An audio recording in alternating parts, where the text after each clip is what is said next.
ओम श्री हरि। तुलसीदास जी उस अद्भुत छवि को निहार कर शरीर की सुधि भूल गए। भगवान ने अपने हाथ से चंदन लेकर अपने तथा तुलसीदास जी के मस्तक पर लगाया और अंतर्ध्यान हो गए। संवत 1628 में ये हनुमान जी की आज्ञा से अयोध्या की ओर चल पड़े। उन दिनों प्रयाग में माघ मेला था। वहां कुछ दिन वे ठहर गए। पर्व के 6 दिन बाद एक वट वृक्ष के नीचे उन्हें भारद्वाज ऋषि और याज्ञवल्क्य ऋषि मुनि के दर्शन हुए। वहां उस समय वही कथा हो रही थी जो उन्होंने सूकर क्षेत्र में अपने गुरु से सुनी थी। वहां से वे काशी चले आए और वहां प्रहलाद घाट पर एक ब्राह्मण के घर निवास किया।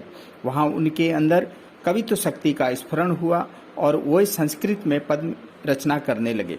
परंतु दिन में वे जितने पद्य रचते, रात्रि में सब लुप्त हो जाते थे। यह घटना रोज घटती।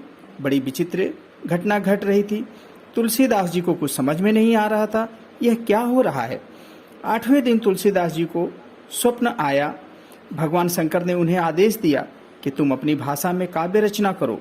तुलसीदास जी की नींद उचट गई और वो तुरंत उठकर बैठ गए। उसी समय भगवान शिव और पार्वती उनके सामने प्रकट हुए, ऐसा कहा जाता है। तुलसीदास जी ने उन्हें साष्टांग प्रणाम किया। शिव जी ने कहा, तुम अयोध्या में जाकर रहो और हिंदी में काव्य रचना करो। मेरे आशीर्वाद से तुम्हारी कविता साम वेद के समान फलवती होगी। इतना कहकर श्री गौरी शंकर अंतर्ध्यान हो गए। तुलसीदास जी उनकी आज्ञा शिरो धारे कर काशी से अयोध्या चले आए। संवत 1631 का प्रारंभ हुआ। उस साल रामनवमी के दिन प्रायः वैसा ही योग था जैसा त्रेता युग में राम जन्म के दिन था। उस दिन प्रातः काल श्री तुलसीदास जी ने श्री रामचरितमानस की रचना प्रारंभ की।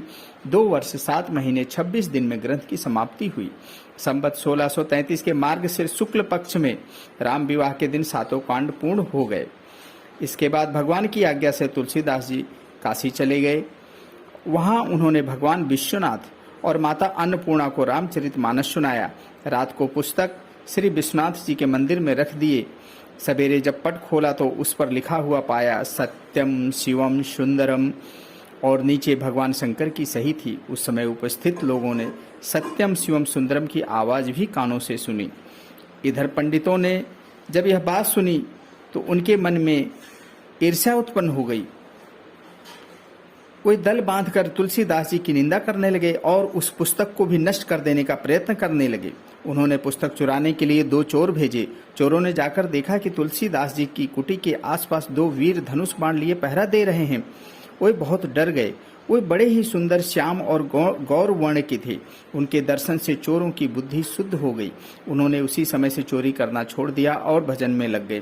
तुलसीदास जी ने अपने लिए भगवान को कष्ट हुआ जान कुटी का सारा सामान लुटा दिया। पुस्तक अपने मित्र टोडरमल के यहाँ रख दी। इसके बाद उन्होंने एक दूसरी प्रति लिखी। उसी के आधार पर दूसरी प्रतिलिपियां तैयार की जाने लगी। पुस्तक का प्रचार दिनों दिन बढ़ने लगा।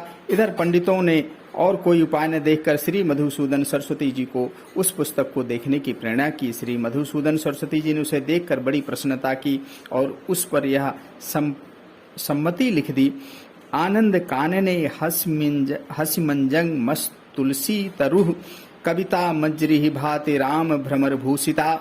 इस काशी रूपी आनंद वन में तुलसीदास चलता फिरता। तुलसीदास तुलसी का पौधा है। उसकी कविता रूपी मंजरी बड़ी ही सुंदर है, जिस पर श्री राम रूपी भंवरा मंडराया करता है। पंडितों को इस पर भी संतोष नहीं हुआ। तब पुस्तक की परीक्षा का उपाय और सोचा गया। भगवान विश्वनाथ के सामने सबसे ऊपर वेद और उनके नीचे शास्त्र, शास्त्रों के नीचे पुराण और सबके नीचे रामचरितमानस रख दिया गया। मंदिर बंद कर दिया गया।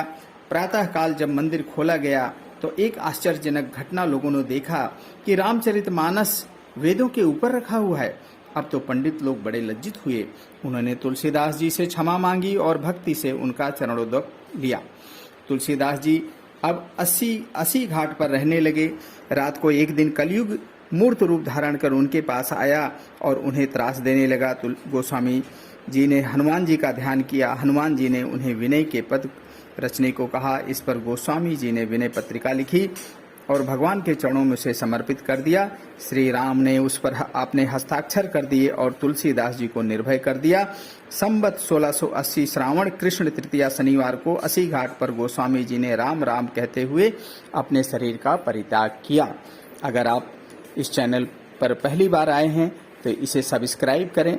और जैसा अमूमन पाया गया है कि हम लोग और समस्त युवा वर्ग सनातन संस्कृति से विमुख हो गए हैं या उसे उनको जानकारी नहीं है।